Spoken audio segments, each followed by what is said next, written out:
Hello everyone, welcome to competitive exams tech prep. मेरा नाम पुष्पांजलि और मैं इस वीडियो में आपके साथ डिस्कस करने वाली हूँ सॉफ्टवेयर लाइफ साइकिल मॉडल को, और इसे हम SDLC भी कहते हैं। और ये हम बात करेंगे सॉफ्टवेयर इंजीनियरिंग सब्जेक्ट के अंदर। सो फ्रेंड्स, अभी तक आप मेरे चैनल पर जुड़े नहीं हैं तो जुड़ जाइए, कर लीजिए चैनल को सब्सक्राइब और बेल बटन को प्रेस कर दीजिए, जिससे मेरे आने वाली वीडियोज़ की नोटिफिकेशन आपको मिलती रहें और ऐसी यूजफुल वीडियोज़ आप देख पाएँ। आप मुझे टेलीग्राम पे फॉलो कर सकते हैं, जिसका लिंक डिस्क्रिप्शन बॉक्स में दिया हुआ है। आप वहां जाके चेक करके ज्वाइन कर सकते हैं। वहां पे आपको वीडियोस के नोट्स मिल जाएंगे।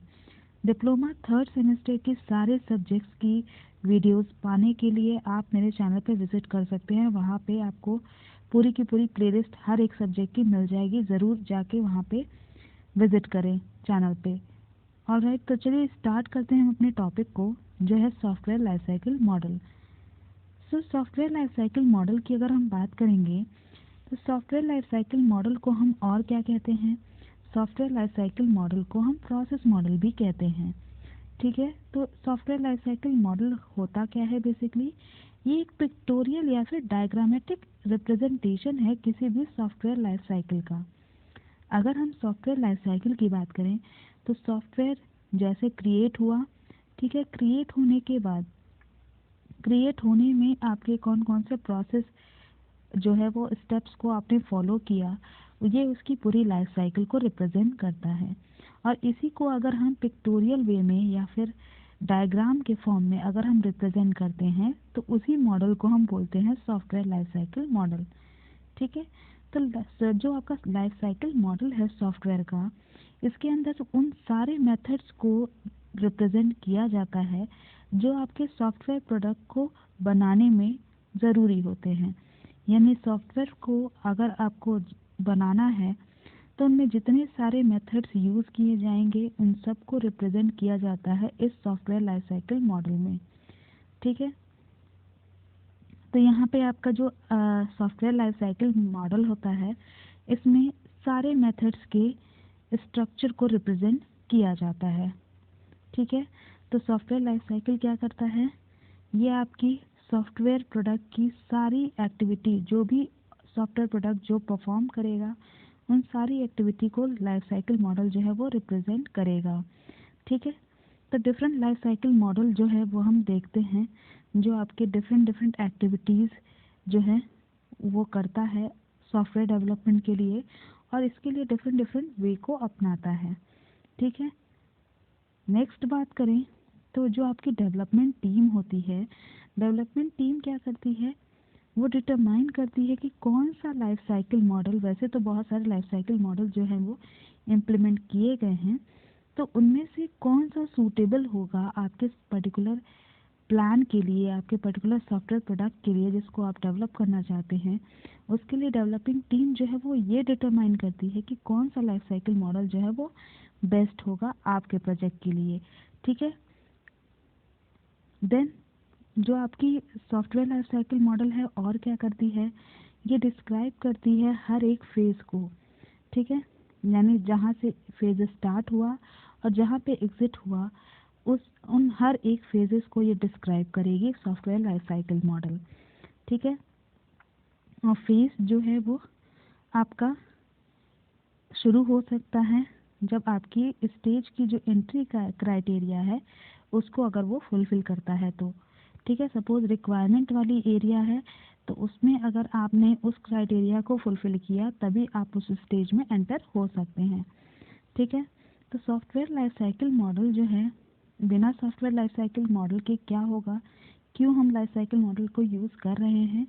तो सॉफ्टवेयर लाइफ साइकिल मॉडल में उसको यूज़ ना करने से क्या होगा कि जो भी आपके स्टेजेस हैं, यानी सॉफ्टवेयर लाइफ साइकिल मॉडल जो आपका है उसको अगर हम यूज़ नहीं करते हैं तो क्या होगा कि जो सॉफ्टवेयर प्रोडक्ट हम डेवलप कर रहे हैं उनमें आपका जो भी आपके स्टेजेस यूज़ किए जा रहे हैं, जो स्टेप्स यूज़ किए जा रहे हैं, उसका एंट्री और एग्जिट जो है वो हमें पता नहीं चल पाएगा। ठीक है, और बिना सॉफ्टवेयर लाइफ साइकिल मॉडल के क्या होगा, किसी भी सॉफ्टवेयर प्रोजेक्ट मैनेजर के लिए ये टफ हो जाएगा कि वो क्या करे, वो प्रोजेक्ट को की प्रोग्रेस को मॉनिटर करे। ठीक है, तो अब देख लेते हैं हम SDLC यानी सॉफ्टवेयर लाइफ साइकिल मॉडल को कौन कौन से फेजेस होते हैं। तो सॉफ्टवेयर लाइफ साइकिल मॉडल के बेसिकली 7 फेजेस होते हैं।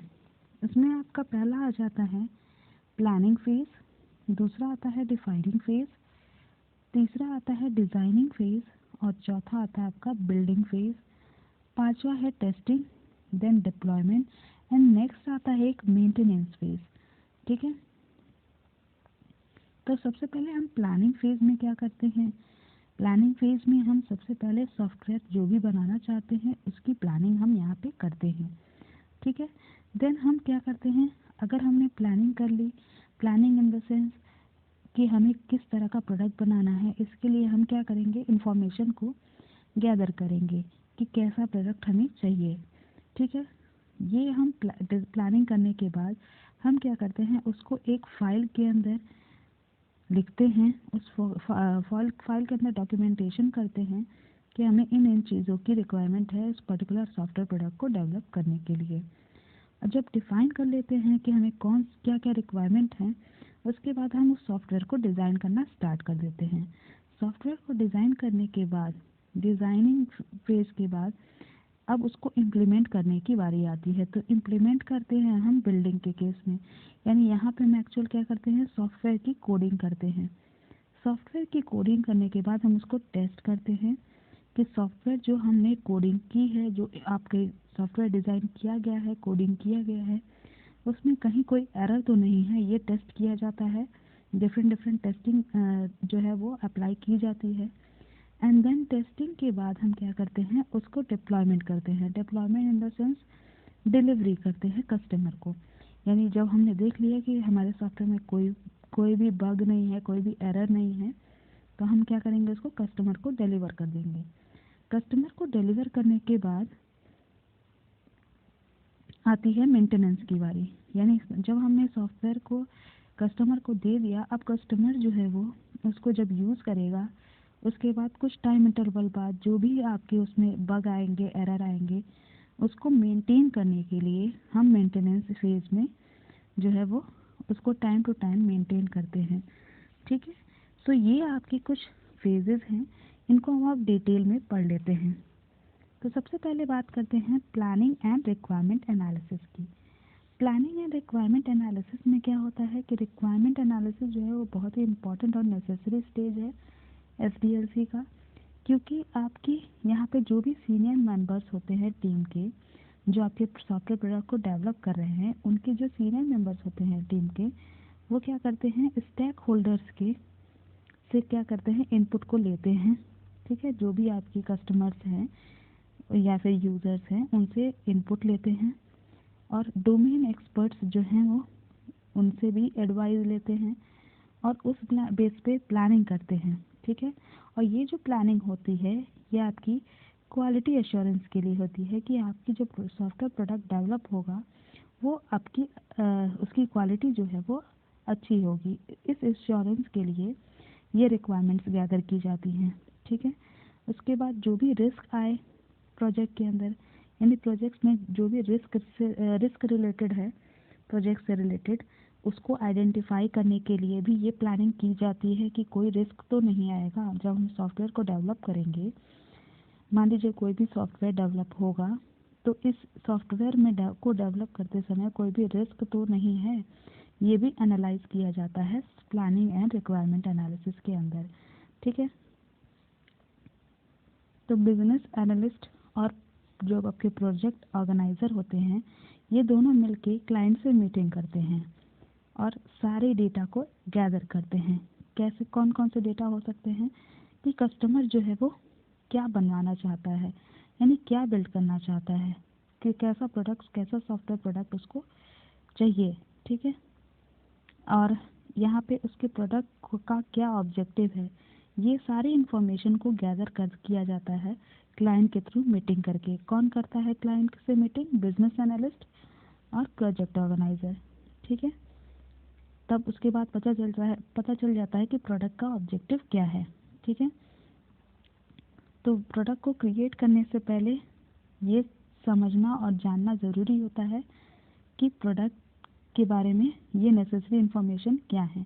तो इन नेसेसरी इन्फॉर्मेशन की नॉलेज जो है वो बहुत ज़रूरी हो जाती है। देन हम फॉर एग्जांपल आप बात कर लीजिए कि अगर मान लीजिए क्लाइंट को कोई ऐसा एप्लीकेशन डेवलप करना है जो कि आपका मनी ट्रांजैक्शन से रिलेटेड है, ठीक है। तो मनी ट्रांजैक्शन से रिलेटेड अगर एप्लीकेशन डेवलप करना है, क्लाइंट को चाहता है कि ऐसा एप्लीकेशन डेवलप हो जो आपकी मनी ट्रांजैक्शन से रिलेटेड है, तो इस मेथड में क्या होगा कि यहाँ पे आपका जो रिक्वायरमेंट्स होंगी वो क्या होंगी कि किस तरह का ऑपरेशन करना है, ठीक है। उस ट्रांजैक्शन में, उस मनी ट्रांजैक्शन में किस तरह का ऑपरेशन करना है और उसको कैसे करना है, ठीक है। किस तरह की करेंसी को वहाँ पे अश्योर किया जाएगा, ये भी यहाँ पे ध्यान रखा जाता है। देन आता है कि जब हमने क्या किया, रिक्वायर्ड फंक्शन जो है वो आपका ये पूरा हो गया कि हमने क्लाइंट से मीटिंग कर ली, सारी इंफॉर्मेशन को इकट्ठा कर लिया। देन हमारी एनालिसिस जो है वो कंप्लीट हो जाती है। एनालिसिस कंप्लीट होने के बाद हम क्या करते हैं, फिजिबिलिटी करते हैं, ठीक है, कि हमारा जो प्रोडक्ट बनेगा वो हमारे बजट पे बनेगा कि नहीं बनेगा, ठीक है। उस प्रोडक्ट को ग्रो करने के लिए, उस प्रोडक्ट को बनाने के लिए हमारे पास जो अफोर्डेबल प्राइस है वो है कि नहीं है, ठीक है। अगर कोई किसी तरह की एम्बिग्विटी आती है तो उस पर हम फर्दर डिस्कशन करते हैं, ठीक है। और जब हमारा पूरा रिक्वायरमेंट हम समझ लेते हैं कि हाँ रिक्वायरमेंट पूरी हमारी क्या है, एक्चुअल सॉफ्टवेयर कैसा हम चाहते हैं, वो पूरी रिक्वायरमेंट हमें पता चल जाती है, तब हम क्या करते हैं, एसआरएस डॉक्यूमेंट क्रिएट करते हैं। एसआरएस डॉक्यूमेंट का फुल फॉर्म क्या है, सॉफ्टवेयर रिक्वायरमेंट स्पेसिफिकेशन। तो एसआरएस का फुल फॉर्म है सॉफ्टवेयर रिक्वायरमेंट स्पेसिफिकेशन। ये डॉक्यूमेंट क्रिएट किया जाता है और जो डेवलपर्स होते हैं, जो सॉफ्टवेयर को डेवलप कर रहे हैं, वो इस डॉक्यूमेंट को फॉलो करते हैं, ठीक है। और इसको फिर कस्टमर को भी रिव्यू कराया जाता है फॉर फ्यूचर रेफरेंस। देन हमारा सेकेंड स्टेज आ जाता है डिफाइनिंग रिक्वायरमेंट्स। तो अब क्या करना है, अब जब हमने रिक्वायरमेंट को एनालाइज कर लिया कि क्या हमें कैसा सॉफ्टवेयर चाहिए, क्लाइंट से हमने उसकी सारी डिटेल ले ली, सारा इंफॉर्मेशन गैदर कर लिया, तो जब हमारी रिक्वायरमेंट एनालिसिस पूरी हो गई तब हम नेक्स्ट स्टेज पे पहुंचते हैं। नेक्स्ट स्टेज क्या है कि हम उन सारी रिक्वायरमेंट्स को क्या करते हैं, एक डॉक्यूमेंट में, ठीक है, उन सारी सॉफ्टवेयर रिक्वायरमेंट्स को एक डॉक्यूमेंट में मेंटेन कर लेते हैं। और ये सारे हम जो रिक्वायरमेंट्स हैं वो किससे लेते हैं, प्रोजेक्ट स्टेक होल्डर या फिर जो भी क्लाइंट्स हैं उनसे हम ये सारी इंफॉर्मेशन लेते हैं, ठीक है। और इन सब को हम एसआरएस के थ्रू करते हैं, यानी सॉफ्टवेयर रिक्वायरमेंट स्पेसिफिकेशन डॉक्यूमेंट के में हम सारी क्या करते हैं, सारे प्रोडक्ट रिक्वायरमेंट्स जो है वो मेंटेन कर लेते हैं, ठीक है। जो भी हमारे प्रोजेक्ट लाइफ साइकिल के बीच में जितनी सारी हमारी रिक्वायरमेंट्स आएंगी उन सारे को हम एक तरह से फाइल के फॉर्म में डॉक्यूमेंट में हम लिख लेंगे, ठीक है। देन हमारा थर्ड स्टेज आता है। अब जब हमने एसआरएस डॉक्यूमेंट जो है वो बना लिया तो नेक्स्ट फेज जो आती है वो आपकी आती है कि जो आपकी रिक्वायरमेंट्स हैं और एनालिसिस है, इसके बेस पे जो भी हमें नॉलेज मिला, ठीक है, उसके अकॉर्डिंग हम क्या करेंगे, सॉफ्टवेयर प्रोजेक्ट को डिज़ाइन करेंगे, ठीक है। तो जो हमारी रिक्वायरमेंट्स हैं उसको हमने गैदर किया और उसको एसआरएस डॉक्यूमेंट में मेंटेन कर लिया। अब उस हिसाब से हम क्या करेंगे, उस अकॉर्डिंग हम सॉफ्टवेयर प्रोजेक्ट को डिज़ाइन करेंगे। और इस फेज़ में हम उन दोनों लास्ट के टू जो आपके स्टेजेस थे उनको हम इनपुट की तरह लेंगे, ठीक है। यानी कस्टमर की जो रिक्वायरमेंट्स थी, जो हमने गैदर किया था, उसको एसआरएस डॉक्यूमेंट में मेंटेन करके जो हमने लिया था उसको हम क्या करेंगे, अब डिज़ाइन उस हिसाब से उस अकॉर्डिंग हम सॉफ्टवेयर को डिज़ाइन करेंगे। तो नेक्स्ट फेज आ जाता है डेवलपिंग द प्रोजेक्ट। अब प्रोजेक्ट को हमें क्या करना है, डेवलप करना है। तो ये जो आपका फेज होता है एसडीएलसी का, इसमें हम एक्चुअल डेवलपमेंट करते हैं, यानी यहाँ पे हमारा एक्चुअल डेवलपमेंट जो है वो स्टार्ट होता है प्रोजेक्ट का, ठीक है। क्योंकि यहाँ पे प्रोग्रामिंग हम स्टार्ट करते हैं। तो जो आपकी डिज़ाइन हमने बनाई, ठीक है, सॉफ्टवेयर का डिज़ाइन हमने क्रिएट किया, उसका इम्प्लीमेंटेशन यहाँ पे होता है। और ये कैसे होता है, कोड को लिख के। तो हम क्या करते हैं बेसिकली इसमें जो डेवलपर होता है वो आपका कोडिंग गाइडलाइंस को फॉलो करता है और इसमें आपकी प्रोग्रामिंग टूल्स की हेल्प से लाइक कंपाइलर, इंटरप्रेटर, डिबगर, इन सारे का यूज़ करके वो क्या करता है कोड को इम्प्लीमेंट करता है और डेवलप करता है।